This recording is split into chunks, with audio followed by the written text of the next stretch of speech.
Hello po, Sir Juvito Bernabe. So, ito po yung freebies ng ating sewing machine. Meron po siyang converter na isa, tinatawag nating transformer. So, kailangan nyo po dyan saksa itong wire natin na kulay black, sir. So, ipapaliwanag ko muna sa iyo kung paano po natin siya isi-set up. At huwag nyo po kalimutan, sir, mag-message sa Mato Panumpang Vlog, yung YouTube channel natin. Doon po natin i-upload yung ating sewing machine. At sa ating Facebook page sa tutorial demo, doon po tayo magdi-demo sir ng video para kung may concern po kayo, doon po kayo mag-message. Mato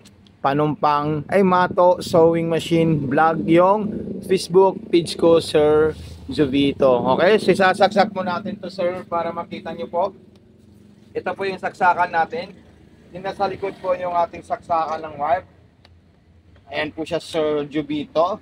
So, huwag niyo po kalimutan yan. Then, meron po siyang on and off. Okay? So, ayan. Then, susunod natin, sir, kung paano po tayo, sir, maglalagay ng bobbing sa ilalim. So, ito po yung ating bobbing, sir. Ayan. Then, kung gusto niyo po ito punduhan, sir, ito po yung unang gagawin nyo. Ilalagay niyo po siya dito, sir. Ayan. Ito po, Sir Juvito. Ayan. Then, itatali niyo po itong sinolid nyo dito. Ayan. Pagka may tali nyo po siya, sir, itulak nyo po siya dito. Then, pindutin nyo po yung kulay blue, button start, tsaka button stop ng ating sewing machine. So, ganyan lang po siya, sir. Kadaling gamitin, sir. Napaka-basic, napaka-easy, at friendly use po siya, Sir Juvito. Okay? So, ganyan lang po siya, sir. Yung tama naman pong paglalagay dito, sir, ito po siya, sir. Hilain nyo po yung sinolid, then ipasok nyo po siya dito, sir. At isasabit nyo po siya dito at ilalabas po doon sa mahabang butas. So ganyan lang po siya, sir. Then itaas nyo po muna yung sinulid natin, sir, para mailagay natin ng maayos po, sir. Ayan, okay. Then sunod natin yung paglalagay natin ng sinulid sa itaas, Sir Juvito. So ito po siya, ayan. Meron po tayong stick, meron po tayong sinulid. At hindi namin po yan tatanggalin, sir, para malaman nyo po at mapanood nyo po at makita nyo po. So, kailangan po nakataas po yung pressure foot natin pag maglalagay tayo ng sinulid sa itaas papunta sa needle. So, okay? So, ito na po siya, sir. Sasabit natin sa likod. Then, dire-diretso lang po siya, sir. Kailangan po, sir, maipit po dito. Then, paakyat. May hook po dyan. Kung minsan lumilitaw, kung minsan lumulubog. So, kailangan nyo po to, sir, iikutin. Ayun po siya, sir. Okay? Diretso. Then, dire-diretso po dito, sir. Then, butas na po ng karayom, Sir Juvito. Then, pagkapasok nyo po, ipasok sa butas ng karayom, sir. Ang proper ikot po natin is ganito po sa, sir. Ayan. Okay. Then, bababa po siya at hawakan nyo po yung sinulid ng galing sa karayom. So, ayun po silang dalawa. Wag po kayo ikot, sir, ng pagganon. Bawal po yun, sir. Kasi hindi niya po makakain or mapipick up yung sinulid sa ilalim at hindi niya po mailalabas. So, ito na po siya, sir. Ayan. Then kukuha po tayo ng tela, tetesting natin siya, sir. Yung lahat ng stitches dito, sir. Okay po, Sir Juvito. So ilalagay mo natin sa straight line yung E at saka B. Ayan, so itataas natin yan. Ito po yung pinaka-selector. Then kailangan po, sir, nakataas po yung karayom natin. Huwag po siya nakalubog ng ganito. At ito ikutin natin dahil mapuputol po yung karayom natin. Yung distance, kailangan na number 4 pag straight line. Then pipindutin natin ito, sir. Ayan, okay. So, napaka-solid at napaka-smooth po. And kung gusto nyo pong medyo masinsin yung tahi, so, ilalagay nilang po ito sa number 3, sir. Ayan. So, napaka-solid po yan at napakaganda po siya, sir. Okay. Then, i-check natin yung tahi niya po sa ilalim. Okay, sir. So, ito na po siya, sir. Check natin yung tahi natin sa ilalim. Then, kumuha po tayo ng zigzag at saka mga borda ng ating sewing machine. So, ayan po sa, sir, napaka-solid. Yung sa ilalim, napaka-solid din.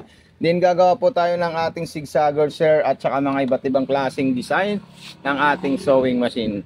Tatandaan nyo lang po kung ano po yung gusto nyo, itatapat nyo lang po yung kulay orange. So, ayan po siya, sir, zigzagger. Gawin kong dos ang distance. Okay? So, ayan po siya, sir. Ayan.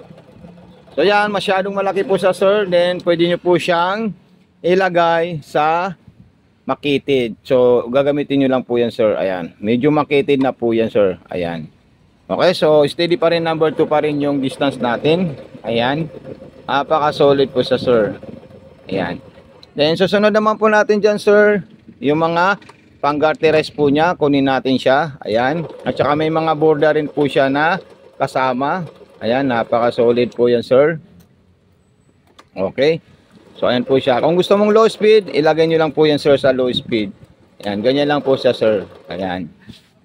Then, kunin natin yung mga border niya po para ma-check natin siya, sir. Okay? So, ayan, scallop. Pag itong border na makakapal hanggang dito sa letter M, so ilagay nyo lang po sa between 1 and 0 or number 1 po, sir. Ayan. Para mabuo niya po yung design na ipapagawa nyo po sa kanya, sir. Ayan. Okay, then stop natin siya, sir. Ayan. Then baba naman natin siya ulit. Ayan. Okay. Then another naman po, sir. Okay. Ayan.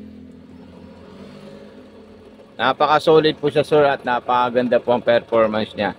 At kung kayo naman po ay gagawa ng button holder, so meron po tayong step by step dun sa itaas at steady lang po yan sa number 1. Pwede niyo po subukan yung ano po siya, 1 tsaka 3. Ayan, diyan muna tayo kasi lock lang po siya, sir. Ayan, parang left and right. Then punta po kayo sa number 2 sa itaas, sir. Ayan, para umabante po siya. Then maglalak naman po kayo ulit sa 1 and 3. Then punta na po kayo sa number 4. Ayan. Okay. So ayan po siya. Then balik pa kayo ulit sa number 5 para finish na po yung trabaho natin sa button holder.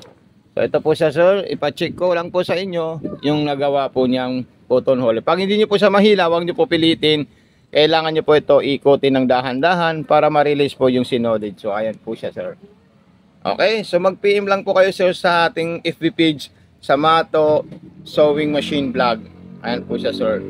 Napaka-solid po. So maraming salamat po. God bless and more power po, Sir Jubit Bear Nabdi.